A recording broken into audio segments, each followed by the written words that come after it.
It has been just over a week since Myanmar was struck by a powerful and devastating earthquake. Thousands has been killed. Thousands more are injured. Strong aftershock are keeping families in fear. Millions are affected across dozens of townships. Children are sleeping out in the open, exposed to harsh conditions, putting them further at risk. World Vision is responding at the epicenter of this crisis. Our teams are on the ground, providing shelter and keeping families fed and hydrated.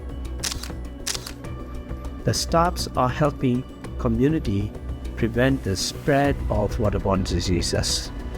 Safe spaces have been set up in affected areas where children are able to process these events and recover. The response to this emergency has only just begun. We urgently need your help during this challenging crisis as we deliver aid to those who need it the most at this moment.